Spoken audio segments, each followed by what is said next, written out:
तो hello guys, कैसे हैं आप लोग। मुझे उम्मीद है कि आप लोग बहुत ही अच्छे होंगे। दी girl I like forget her glasses के एपिसोड नंबर 11 में आपका स्वागत है। एपिसोड में आगे जाने से पहले आपसे एक छोटी सी रिक्वेस्ट है कि प्लीज़ मेरे चैनल को सब्सक्राइब करें एंड मुझे सपोर्ट करें। और अगर आपको ये एपिसोड पसंद आता है तो हमेशा की तरह हमारा कमेंट का टारगेट होता है 40 और 1K लाइक का। अगर आप ये टारगेट पूरा करवा देते हैं तो मुझे लगता है कि आपको ये एनिमी बहुत ज़्यादा पसंद आ रहा है, तो इसका नेक्स्ट एपिसोड मैं और भी जल्दी लेकर आता हूँ। अगर आपको पसंद नहीं आता है और आप टारगेट पूरा नहीं करवा पाते हैं तो मुझे लगता है कि आप बिल्कुल भी इंटरेस्टेड नहीं हैं इस एनिमी के अंदर। फिर मैं इस एनिमी को वहीं पर स्टॉप कर देता हूँ।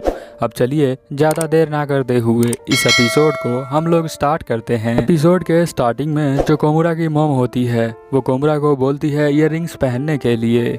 वो ऐसा इसीलिए बोलती है क्योंकि वो चाहती है कि कल्चरल फेस्टिवल आने वाला है तो वो ये पहन कर जाए, ये बहुत बड़ा दिन होता है। बट कोमुरा कहता है कि पहले ही आपके कहने पर मैंने अपने बालों को कलर कर लिया है, अब मैं इयररिंग्स पहनने वाला नहीं हूँ। उसकी मॉम कहती है तुम बहुत ज़्यादा नेगेटिव हो।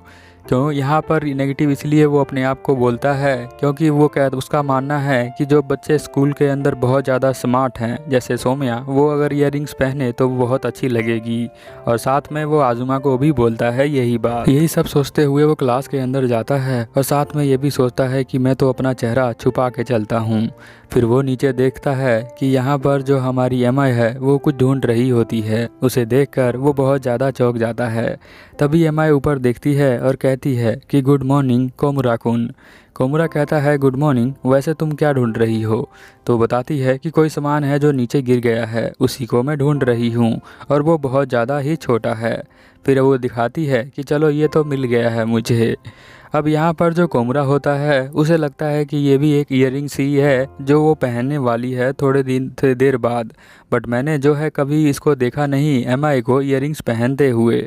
यहाँ पर क्लास स्टार्ट होती है और कोमुरा कहता है कि चलो अपनी बुक शेयर कर लेते हैं, और साथ में अपने दिमाग के अंदर इमेजिन करता है कि वो इयररिंग्स में कैसी लगेगी। अब पूरा दिन तो ये वही सोचता ही रहता है। हम देखते हैं कि यहाँ पर जो हमारी एमआई होती है वो बुक के अंदर देखने लग जाती है, और यहाँ पर उसे उठकर देखती है तो वो बुक के अंदर नहीं देख रहा होता है कोमुरा। फिर वो जो है फिर से वो बीड को उठाकर अपने कानों पे लगाती है और कहती है कि देखो इसको हम इयररिंग्स की तरह भी पहन सकते हैं, बट ये इयररिंग्स नहीं है, मैं इसे किसी और काम के लिए लेकर आई हूँ। फिर हम देखते हैं कि वो दिखाती है कुछ छोटा सा कुशन। वो बोलती है कि इसकी आंखों को मैं बनाऊंगी इसी बीड से, और ये जो है बहुत ज़्यादा ही क्यूट लगेगा बनने के बाद। यहाँ पर जो कोमुरा होता है वो भी बनाता है कल्चर फेस्टिवल के लिए, बट वो कुछ नहीं एक सर्कल सा बना लेता है जो छोटा सा बॉल होता है। यहाँ पर जो हमारी एमआई होती है उसे सिलना ही नहीं आता है। वो कहती है कि इस नीडल का यूज कैसे करना है। कोमुरा कहता है अरे तुम अपने फेस पे मत डाल लेना इसको। यहाँ एमआई जो होती है वो कहती है कि ये तो बहुत ज़्यादा डरावना है। कोमुरा कहता है कि अरे इसे यूज़ करना मेरी फैमिली ने मुझे सिखाया है। फिर हम देखते हैं कि यहाँ पर एमआई उसके नज़दीक आ जाती है और उसके कानों पर वो बीड लगा कर देखती है, और वो थोड़ा सा शर्माती है और कहती है कि तुम बहुत ही कूल लग रहे हो। बट वो साथ में ये भी कहती है कि मैंने अपने ग्लासेस नहीं पहने हैं तो मैं इसके बात के लिए श्योर नहीं हूँ कि तुम कूल लगते हो या नहीं। रात को वो फ़ोन में सोचता है कि मैं ऑर्डर कर देता हूँ पहनने के लिए। वो सोचता है कि मियाँ के एक ऑर्डर से मैंने जो है ये डिसाइड कर लिया है, कैसा सेल्फिश हो गया हूँ मैं। फिर हम देखते हैं नेक्स्ट डे कि 6 बज चुके होते हैं स्कूल के अंदर, सभी बच्चों को काम करते करते जो कल्चर फेस्टिवल है उसके लिए। यहाँ पर एमआई अपने दोस्त को बताती है कि मुझे जो है सुबह सुबह खाने में चॉकलेट नहीं मिला था क्योंकि मैं लेट हो गई थी कल स्कूल के पास जाने पे घर पे। इसलिए एमआई सोचती है कि वो जो है आज जल्दी काम फिनिश करेगी और जल्दी घर पे चली जाएगी। हम देखते हैं कि यहाँ पर जो बहुत सारे स्टूडेंट होते हैं तो वो पूछते हैं किस किस का काम ख़त्म हो चुका है। तो यहाँ पर सोम्या और एमआई दोनों हाथ खड़े करते हैं। सोम्या उसके पास आती है और कहती है कि तुमने जो है एमआई को किस कर लिया है क्या। यहाँ पर वो सोचता है कोमुरा कि ये अभी तक ऐसी ही बातें कर रही है। वो यहाँ से जाने लग जाता है। सोम्या कहती है कि तुम मुझे बता सकते हो, मैं कसम खाती हूँ, और उसके पीछे पीछे एमआई भी आ जाती है।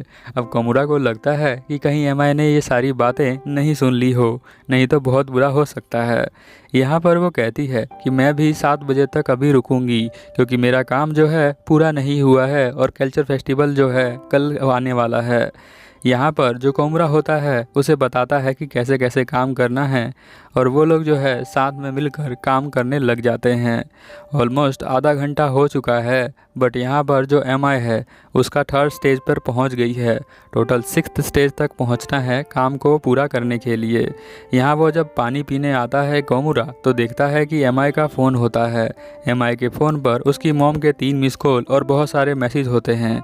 फिर हम देखते हैं कि यहाँ एमआई पूछती है सोम्या से कि कोमरा कहाँ पर है। सोम्या देखती है तो कोमरा जो होता है वो यहाँ होता नहीं है क्योंकि वो पर्दे के पीछे छुपा हुआ है। यहाँ पर जो अपने बैग के पास आती है एमआई तो फ़ोन के अंदर मैसेज देखकर वो कहती है कि मैं घर जा रही हूँ और वो यहाँ से जल्दी से भाग जाती है घर के लिए। उसे घर जाता हुआ देखकर कोमरा जो होता है उसके पीछे पीछे जाने लग जाता है। फिर हम देखते हैं कि एमआई जो है यहीं शूज़ रूम में रुक जाती है क्योंकि उसे शूज़ मिलते ही नहीं हैं, क्योंकि उसका शूज़ और कोमरा का शूज़ दोनों का ही सेम है।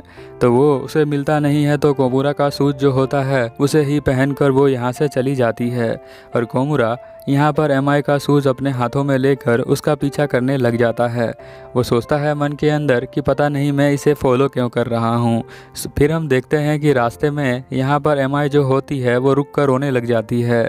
हो सकता है एमआई इसीलिए स्कूल के अंदर रुकी हो क्योंकि कोमरा रुका था और फिर वो साथ में घर जाना चाहती हो, बट कोमरा उसके साथ अभी नहीं है इसीलिए वो दुखी है। बट कोमरा तो उसके साथ ही होता है बट उसे पता नहीं होता। फिर हम देखते हैं कि एमआई जो है अपने घर पर पहुंच जाती है और कोमरा सोचता है कि शूज़ तो मैं उसे कल वापस दे दूंगा स्कूल के अंदर, पर आगे जाते हुए भी वो सोचता है कि अब तो उसे मॉर्निंग के अंदर चॉकलेट नहीं मिलेगी तो उसका मूड जो है वो थोड़ा सा ख़राब हो सकता है कल। फिर हम देखते हैं कि उसके घर से आवाज़ आती है उसके मॉम की, एमआई की, कि तुम जो हो इतनी ज़्यादा लेट क्यों हो गई हो, क्या कर रही थी तुम। यहाँ पर एमआई जो है अपनी मॉम से माफ़ी मांगती है। तभी हम देखते हैं कि गेट पर कोई आ जाता है। गेट पर कोई और नहीं कोमरा ही होता है। वो बताता है कि मुझे माफ़ करना बट मैं जो हूँ एमआई का क्लासमेट हूँ और मैं जो हूँ ये शूज़ वापस करने आया हूँ क्योंकि एमआई का शूज़ और मेरा शूज़ दोनों सेम है तो गलती से मैं जो हूँ एमआई का शूज़ लेकर आ गया था, इसलिए मैं इसे वापस करने के लिए आया हूँ। इसके लिए मैं माफ़ी चाहता हूँ क्योंकि हमारा शूज़ सेम है इसीलिए ये गलती हो गई थी। और यहाँ पर वो माफ़ी मांगता है एमआई से भी। एमआई को कहता है कि तुम मेरी वजह से घर पर आने में लेट हो गई इसीलिए मैं तुमसे माफ़ी मांगना चाहता हूँ, और ऐसा बोलकर वो यहाँ से चला जाता है। हम देखते हैं कि यहाँ एमआई की मॉम जो होती है उसे कहती है कि जाके तुम खाना खा सकती हो। एमआई जो होती है वो देखती है एक बार को कोमरा को। जब वो बाहर आ जाता है कोमरा तो कहता है कि एमआई की मॉम बहुत ज़्यादा प्रिटी थी बट मुझे माफ़ करना एमआई, मैं तुम्हें कल उदास नहीं देख सकता था इसीलिए मुझे आना पड़ा। नेक्स्ट मॉर्निंग में हम देखते हैं कि फिर से कोमरा के पास आती है एमआई और गुड मॉर्निंग कहती है। कोमरा भी यहाँ पर एमआई को गुड मॉर्निंग कहता है। फिर हम देखते हैं कि वो मन में सोचता है कि शुक्र है आज ये बहुत अच्छी लग रही है और साथ में खुश भी है। फिर हम देखते हैं कि यहाँ पर वो अपनी डायरी लिख रही है जिसके अंदर वो बताती है कि जो मेरा पॉकेट मनी है वो मैं इस टेडी बियर को लेने के लिए इस मशीन में डाल रही हूँ और मेरा धीरे धीरे जो पॉकेट मनी है वो ख़त्म हो चुका है। अब ये सारी चीज़ें जो है उसे रिसेंट में हुई थी जो कल्चर फेस्टिवल में उसने अपने डायरी के अंदर लिखा था। यही चीज़ जो है वो पढ़ रहा होता है कोमरा। साथ में वो ये भी बताती है कि मॉम जो है चॉकलेट के लिए मना कर देती है बट डैड अलाउ कर देते हैं। यहाँ पर कोमरा जो होता है उसके टेडी बियर को भी देखता है और दूसरी तरफ एमआई जो होती है उसके सर्कल वाले गोले को भी देखती है। यहाँ पर वो शर्मा जाता है। वो कहता है मैंने कुछ खास तो बनाया नहीं है, बट एमआई जो है उसके अंदर क्या देख रही है, उसे शर्म आ जाती है। फिर हम देखते हैं कि स्टेज शो स्टार्ट होने वाला होता है बट एमआई तो यहाँ पर चेयर से उठकर बाहर जाने लग जाती है। उसे बाहर जाता देख कोमरा भी उठकर बाहर जाने लग जाता है। हम देखते हैं कि यहाँ पर जो है वो बाहर वॉशरूम की तरफ जा रहा होता है बट यहाँ पर एमआई तो बाहर ही बैठी होती है। वो कोमरा को देखकर कहती है, हे कोमरा कहाँ जा रहे हो तुम। फिर कोमरा छुप जाता है, ऐसा ना लगे कि वो उसका पीछा कर रहा था इसीलिए। फिर कोमरा को वो बुलाती है, कहती है कि मैं तो यहाँ पर थोड़ा सा चिल करने के लिए आ गई थी, ये देखो मौसम कितना अच्छा है। फिर हम देखते हैं कि ये दोनों यहीं पर बैठ जाते हैं। जो कोमरा होता है वो मन के अंदर सोचने लग जाता है कि ये बहुत ज़्यादा वियर्ड है ऐसे बैठना। यहाँ पर हमारी जो एमआई होती है वो कहती है तुमने मेरी डायरी पढ़ी, तो कोमरा कहता है कि हाँ, मैंने तुम्हारी डायरी पढ़ी थी। यहाँ पर वो कहती है कि मैंने उसके अंदर वर्ड जो हैं बहुत ही सोच समझ के लिखे थे। वो कहता है कि मुझे पसंद आया। यहाँ पर वो कहती है MI कि क्या तुम मेरा मजाक उड़ा रहे हो? तो वो कहता है कोमरा कि नहीं, मैं तुम्हारा कोई मजाक नहीं उड़ा रहा हूँ। फिर वो उसके नज़दीक आती है और उसके चेहरे को देखने लग जाती है। यहाँ कोमरा कहता है रुको रुको। तो वो कहता है कि तुम क्या मेरे फेस को देख रही हो? वो कहती है कि हाँ, मैं तुम्हारे फेस को देख रही हूँ। यहाँ पर वो कहता है कि कोई और देख लेगा तो फिर यहाँ पर MI कहती है अरे कोई नहीं देखेगा, सभी तो जिम रूम के अंदर ही है ना, यहाँ बाहर थोड़ी है कोई। फिर वो कहता है अरे तुमने तो आज ग्लासेस भी पहने हुए हैं, तो तुम फिर चेहरे को देखना क्यों चाहती हो? तुम तो बोलती हो ना कि जब मैं स्पेक्स नहीं पहन के आऊँगी तब मेरे चेहरे को देखोगी तुम। वो कहती है कि हाँ, मैं थोड़ी बहुत ज़्यादा डिमांडिंग हो गई हूँ इन दिनों। फिर वो कोमरा कहता है कि मुझे तो नहीं लगता कि तुम डिमांडिंग हो, बट तुम जो हो मेरे फेस को हमेशा देखती हो, बट मैं चाहता हूँ कि मैं भी तुम्हारे फेस को एक बार देखूँ। यहाँ पर कोमरा जो होता है वो मन ही मन सोच रहा होता है कि ये कैसी सी अजीब सी चॉइस मैंने कर दी इसके सामने। फिर वो अपने हाथों को उसके गालों पे ले जाता है और फिर उसको करीब से वो देखता है। जब वो उसे देखता है तो वो जो है बहुत ज़्यादा ही अच्छी लग रही होती है उसे, और उसे बहुत ही अच्छा लगता है उसके चेहरे को देखना। तब उसे समझ में आता है कि वो एक दूसरे के चेहरों को क्यों देखते हैं। फिर यहाँ पर जो हमारी MI होती है वो कहती है तुम मेरे बिल्कुल डैड की तरह लगते हो, अब चलो चलते हैं यहाँ से। कोमरा मन ही मन सोचने लग जाता है कि अच्छा, मैं तुम्हारे डैड की तरह लगता हूँ, देखते हैं। फिर ये जो एपिसोड है यहीं पर ख़त्म हो जाता है। अगर ये एपिसोड अच्छा लगा तो टारगेट को पूरा करवा देना, अपने दोस्तों के साथ इस एनिमी को शेयर कर देना और साथ में इसके नीचे कमेंट कर देना। चलो फिर मिलते हैं नेक्स्ट एपिसोड में, तब तक के लिए ओवर एंड आउट।